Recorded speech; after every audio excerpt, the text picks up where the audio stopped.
Hello दोस्तों, मैं Praveen Kumar embryologist युक्ति आईवीएफ सेंटर। तो मैं आप लोगों को आज आईवीएफ में कितनी कॉस्ट लगती है, कितना खर्चा आता है, वो सब सारा आज मैं थोड़ा सा आपको लोगों को बता रहा हूँ। जैसे कि 2024 और 2025 में कितना खर्चा एक पेशेंट में आता है। जैसे मेरा एक रिलेटिव है, उन्होंने आईवीएफ कराया है और उनका खर्चा कितना आया है। तो जो हमारे को पैकेज दिया था वो 2 लाख रुपीज़ का पैकेज दिया था। और टोटल कॉस्ट जो आईवीएफ से पहले की जितने भी लैब टेस्टिंग वगैरह है उनकी कॉस्ट आई थी हस्बैंड की 10,000 और वाइफ की 12,000 रुपये के समथिंग की उनका खर्चा हुआ था विद मेडिसिन। और उसके बाद जैसे ही उनकी हिस्ट्रोस्कोपी कराई गई थी, अंडर जीए कराया गया था, जनरल एनेस्थीसिया बेहोशी करा के, वो 35,000 रुपये में हुई थी और विद मेडिसिन्स। उसके बाद जैसे कि ओपीयू किया गया था, पिकअप किया गया था और जो इंजेक्शन लगे थे वो 1 लाख के समथिंग के इंजेक्शन और ओपीयू सब वो खर्चा हुआ था। और मेडिसिन्स और फिर इंजेक्शन का खर्चा अलग से होता है। एम्ब्रियो ट्रांसफ़र का खर्चा, ये जब एम्ब्रियो 80 हुई तो ये 20,000 रुपये मेडिसिन्स के लिए गए थे जो इंजेक्शन्स के होते हैं। ओपीयू में यहाँ पे 1 लाख के समथिंग का खर्चा हो गया था। फिर उसके बाद जैसे ओपीयू, इंजेक्शन, गायनेकोलॉजी जो ओपीडी वगैरह होती है, अल्ट्रासाउंड होता है और एनेस्थीसिया जो डॉक्टर होता है, जीए की मेडिसिन होती हैं एक सी, तो ये टोटल जो खर्चा था 1,30,000 रुपये के समथिंग ये खर्चा हुआ था। और फिर कुछ हिडन चार्जेस वगैरह होते हैं, वो सब 3-4 हज़ार रुपये के समथिंग वो सब होते हैं।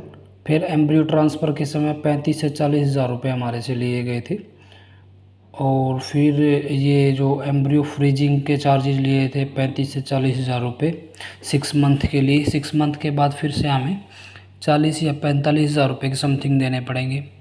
एम्ब्रियो ट्रांसफ़र हुआ, ट्रांसफ़र होने के बाद जैसे हमारा रिज़ल्ट आया तो वो थोड़ा हमारे लिए दुखदायक था।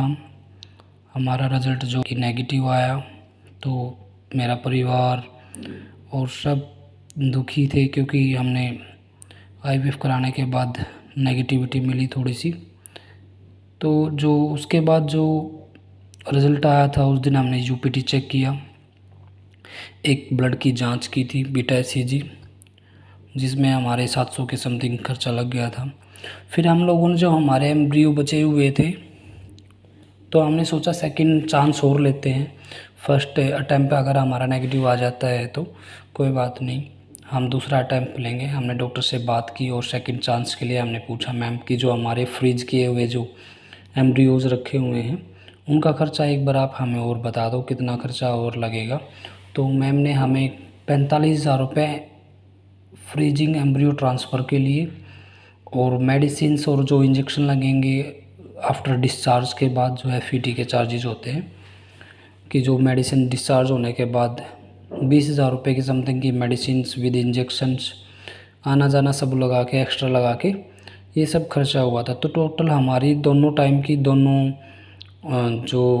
दोनों चांसेस की, सेकंड अटैम्प्ट की और फर्स्ट अटैम्प्ट की, टोटल खर्चा 2,85,000 रुपये के समथिंग हुआ था। और जैसे हमारी ईटी नहीं बनी हुई थी तो अच्छी ईटी नहीं थी, तो उसके लिए पीआरपी किया था जो 8,000 रुपये लगे थे। और प्रेगनेंसी आने में 5 से 6 मंथ लग गए थे हमारे। तो हमारा सेकंड टाइम में जो है पॉजिटिव आया, थोड़ी सी खुशी हुई और ट्विंस प्रेगनेंसी हुई और ट्विंस बेबी बॉय हुए। तो ये सब खर्चा आता है। बाकी जितने भी पेशेंट होते हैं, जितने भी जो कपल्स होते हैं हस्बैंड वाइफ, उनको ये लगता है कि फ़र्स्ट टाइम में हमारा पॉजिटिव आ जाए या फिर पॉजिटिव नहीं आता है। बहुत सारे ऐसे कपल हैं जिनके 5-5 6-6 आईवीएफ कराने के बाद भी पॉजिटिव नहीं आता है। तो किसी का फर्स्ट अटैम्प्ट में आ जाता है, किसी का सेकंड में अटैम्प्ट में आ जाता है, किसी का थर्ड में आता है। और वो सब दोनों कपल्स के ऊपर डिपेंड करता है कि उनके एग्स कैसे हैं, स्पर्म कैसे हैं और मेडिसिन समय पे ले रहे हैं और कोई दिक्कत नहीं है तो जल्दी उनका पॉजिटिव आ जाता है। Thank you.